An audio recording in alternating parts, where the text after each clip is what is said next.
এবাৰ এক অনুষ্ঠানত এজন বিদেশী প্ৰফেচৰে ছাত্ৰ-ছাত্ৰীসকলক উদ্দেশ্যি এটা প্ৰশ্ন কৰিলে, এপিজে আব্দুল কালাম কোন? তেওঁৰ ব্যক্তিত্বৰ বিষয়ে চমুকৈ বৰ্ণনা কৰা।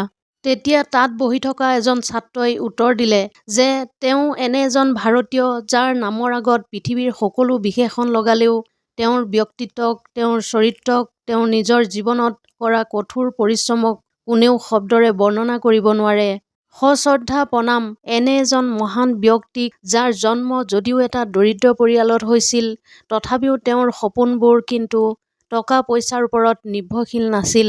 তেওঁ প্ৰতিদিনে শিক্ষা গ্ৰহণ কৰাৰ বাবে ৰাতিপুৱা ৩ বজাতে শুই উঠি গা-পা ধুই ঠিক কৰি ৪ বজাত তেওঁৰ শিক্ষকৰ ঘৰত উপস্থিত হৈছিলগৈ। তেওঁৰ সপোন বুলিবলৈ কেৱল নিজকে দেশৰ নামত উচৰ্গা কৰাৰ ইচ্ছা আৰু সম্পত্তি বুলিবলৈ মাত্ৰ কেইখনমান কিতাপহে আছিল। তেওঁ বাতৰি কাকত বিক্ৰেতাৰ পৰা আৰম্ভ কৰি ২০০২ চনত ভাৰতৰ ১১তম ৰাষ্ট্ৰপতি হোৱালৈকে এক কঠিন যাত্ৰা অতিক্ৰম কৰিছিল। তেওঁক ৩৮খন বিশ্ববিদ্যালয়ৰ পৰা অনাৰেৰী ডক্টৰেট ডিগ্ৰীৰে বিভূষিত কৰা হৈছিল। তেওঁৰ ব্যক্তিত্ব ইমানেই মহান আছিল যে ২০০৫ চনৰ ২৬ মে' তাৰিখে যেতিয়া তেওঁ ছুইজাৰলেণ্ডত অৱতৰণ কৰে, তেতিয়া লগে লগেই সেই দেশখনৰ চৰকাৰে সেই দিনটোক ছায়েন্স ডে' হিচাপে ঘোষণা কৰে। তেওঁক ভাৰতৰ ৩টা সৰ্বোচ্চ অসামৰিক সন্মান পদ্মভূষণ, পদ্মবিভূষণ আৰু ভাৰত ৰত্নৰে সন্মানিত কৰা হৈছিল। তেওঁৰ গোটেই জীৱনটোৱে সীমাহীন পৰিশ্ৰম কৰাৰ এক উদাহৰণ। আজি আমি তেওঁৰ জীৱনৰ এনে কিছুমান কথা আপোনালোকৰ বাবে লৈ আহিছোঁ, যিবোৰ কথা শুনি আপোনালোকৰ ভিতৰতো নিজৰ সপোনবোৰ সাৰ্থক কৰাৰ বাবে সীমাহীন পৰিশ্ৰম কৰাৰ জুইকুৰা জ্বলি উঠিব। এই মহান ব্যক্তিজনৰ সৰুৰে পৰাই সপোন আছিল বায়ু সেনাত যোগদান কৰাৰ। আৰু সেইবাবে তেওঁ স্কুলীয়া জীৱন শেষ কৰাৰ পাছত MIT অৰ্থাৎ মাড্ৰাছ ইনষ্টিটিউট অৱ টেকন'লজিত যোগদান কৰে। তাতে তেওঁ ৬জন সহপাঠীৰ লগত লগ লাগি এটা প্ৰজেক্ট যুঁজাৰু বিমানৰ আৰ্হি প্ৰস্তুত কৰাৰ কামত ব্যস্ত আছিল। তেতিয়াই তেওঁলোকৰ প্ৰফেচাৰ শ্ৰীনিবাসনে প্ৰজেক্টটো পৰ্যবেক্ষণ কৰিবলৈ সেই ঠাইত উপস্থিত হয়। কিন্তু প্ৰজেক্টটোৰ আৰ্হি আৰু অগ্ৰগতি দেখি শ্ৰীনিবাসন আব্দুল কালামৰ ওপৰত বেছি অসন্তুষ্ট হয়। তেওঁ কয়, মই তোমাৰ কামত বৰ নিৰাশ হৈছোঁ কালাম। তোমাৰ পৰা মই এটা পৃথক আৰু উন্নত ডিজাইন আশা কৰিছিলোঁ। আব্দুল কালামে বিমানৰ আৰ্হিটো প্ৰস্তুত কৰোঁতে হোৱা বিভিন্ন সমস্যাৰ বিষয়ে ক'বলৈ যথেষ্ট চেষ্টা কৰিলে। কিন্তু শ্ৰীনিবাসনে তেওঁৰ একো কথাই শুনিবলৈ মান্তি নহ'ল।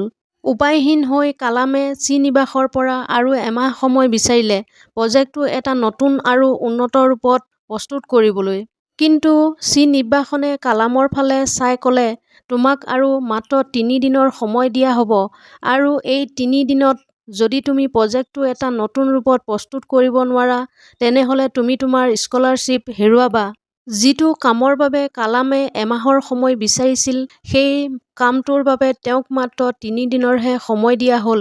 তেওঁৰ জাগাত আন কোনোবা হোৱা হ'লে হয়তো এইটো অসম্ভৱ বা এনেকুৱাটো হ'বই নোৱাৰে বুলি কৈ কামটো বাদ দিলে হয় আৰু আপত্তি কৰি থাকিলে হয়। শ্ৰীনিবাসনৰ কথাত কালাম প্ৰথমে কিছু হতাশ নিশ্চয় হৈছিল, কাৰণ তেওঁৰ সপোন আৰু পঢ়া এই সকলোবোৰ স্কলাৰশ্বিপৰ ওপৰতে নিৰ্ভৰশীল আছিল। কিন্তু তেওঁ তৎক্ষণাত নিজকে সংযম কৰি মনৰ পৰা সকলো নেতিবাচক চিন্তা দূৰ কৰি ৩ দিনৰ বাবে পৰিশ্ৰমৰ সকলো সীমা চেৰাই যাবলৈ নিজকে সাজু কৰি তুলিলে। সেই ৩ দিন ৩ ৰাতি তেওঁ একো নোখোৱাকৈ আৰু অলপো নোখোৱাকৈ কেৱল নিজৰ প্ৰজেক্টটোতেই কাম কৰি থাকিল। তেওঁৰ সন্মুখত কেৱল এটাই লক্ষ্য আছিল, নিজৰ প্ৰজেক্টটো ৩ দিনত সম্পূৰ্ণ কৰাই নহয়, বৰঞ্চ গোটেই কলেজৰ ভিতৰতে সৰ্বশ্ৰেষ্ঠ প্ৰজেক্ট হিচাপে প্ৰমাণ কৰা।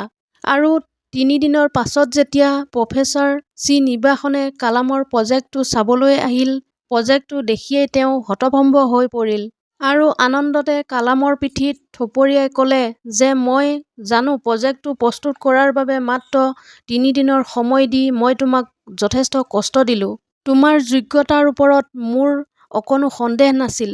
মই মাত্ৰ এইটোহে চাব বিচাৰিছিলোঁ যে কঠিন পৰিস্থিতিৰ সন্মুখীন হ'বলৈ তোমাৰ ভিতৰত ক্ষমতা আছেনে নাই, আৰু তুমি নিজকে প্ৰমাণিত কৰি দেখুৱালা। আব্দুল কালামে কৈছিল যে নিজৰ চিন্তাৰ কোনো সীমা নাৰাখিবা। তুমি অসম্ভৱো সম্ভৱ কৰিব পাৰিবা, কেৱল নিজৰ ওপৰত বিশ্বাস ৰাখা। মানুহে জীৱনত কঠিন পৰিস্থিতিৰ সন্মুখীন হ'বই লাগিব, কাৰণ সফলতাৰ আনন্দ উপভোগ কৰিবলৈ সেয়াই আৱশ্যক। এনেকুৱাও এটা দিন আছিল যেতিয়া কালাম ছাৰে কলেজ প্ৰজেক্টত যুঁজাৰু বিমানৰ সৰ্বশ্ৰেষ্ঠ আৰ্হি প্ৰস্তুত কৰিছিল। আৰু এয়াই নিজৰ সপোনৰ ওপৰত বিশ্বাস আৰু কঠোৰ পৰিশ্ৰমেৰে ফল, যাৰ বাবে কালাম ছাৰৰ জীৱনলৈ সেইটো দিন আহিছিল যেতিয়া 6 মাহৰ কঠোৰ প্ৰশিক্ষণৰ পাছত তেওঁ SU-30ৰ দৰে যুঁজাৰু বিমান উৰুৱাই নিজৰ শৈশৱৰ সপোনক পাখি লগালে। জীৱনটো এনেদৰে জীয়াওক যাতে আপোনাৰ মৃত্যুৰ পাছতো মানুহে আপোনাক সদায় মনত ৰাখে।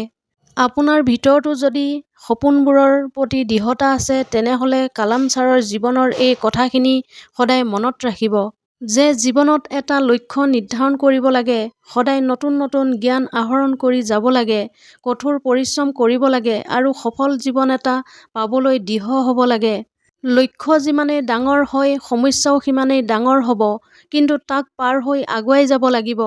ইয়াৰ সহজ অৰ্থ হৈছে আপুনি পৰিশ্ৰম কৰিবই লাগিব, কাৰণ আপোনাৰ পৰিশ্ৰমেই আপোনাৰ সকলো সপোনৰ চাবিকাঠি।